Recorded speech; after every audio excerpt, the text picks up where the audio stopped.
Well, as Congress pushes through its fall schedule, the ag industry is watching closely to see if several major agenda items make their way to the floor. That includes a new farm bill. Clinton Griffiths spoke with ag leaders about the farm bill and the possibility of it getting done this fall. Well, I grew up in West Texas. I'm eternally optimistic, just by nature. So, yes, either late this year, early next year has been the timeline. Chairman of the House Ag Committee, Mike Conaway, taking time to listen to farmers at the 2017 Farm Progress Show. He and other members prepping for a return to Washington and what could be a busy fall, one that includes a farm bill. So either one of those, I think we'll have floor time.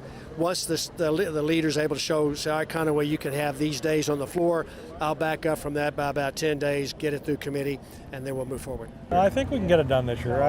It's going to be up to the leadership whether they're going to give us floor time.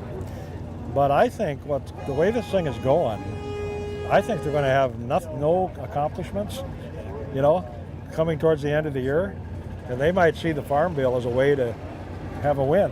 Ag leaders are hoping to see that happen. Let's keep it out of the 2018 midterm election cycle. Let's do it now. Let's get it done. Let's get farmers so they know what to expect. Support for that timeline also coming from down the mall. The farm bill made a lot of progress. There are a few sectors that didn't fare as well. Dairy was one. We see that in Wisconsin and other places in the upper Midwest. Cotton is another. And the Stacks program, the insurance program in cotton did very well. They came out of Title I, which was in the farm program. And I think those are two areas we'll have to look at. Specialty crops and organic is another thing that's growing sector that we're going to probably have to pay more attention to that. The two main ticket items are cotton and dairy. Have got to get done in this farm bill, and Colin and I are going to work together to make that happen. And the costs of these programs are starting to roll out. I think at the outside, what needs to be done can be done for $150 million over 10 years. So that's only $15 million a year. So I think we can do it.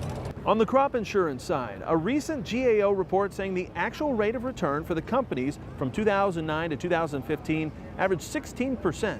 The one consistent theme we heard through all five is don't screw up crop insurance. In fact, just don't screw it up.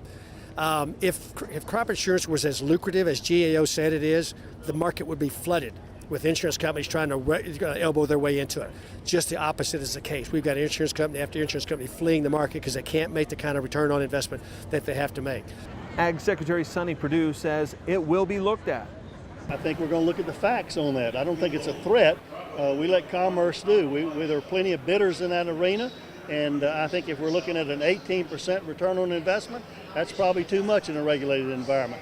We'll look at the numbers and see what that is. It was negotiated. That will be part of the farm bill of what that return ought to be in that area. There are very few industries that make an 18% return on investment today.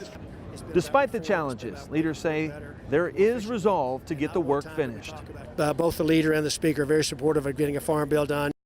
Now, the Farm Bill will have a tough time squeezing into a busy agenda this fall, from tax reform to immigration, budgets, spending, and now possibly a fresh run at health care. Lawmakers say finding time to get on floor may be a bigger challenge than passing the Farm Bill. All right, next up, John Phipps.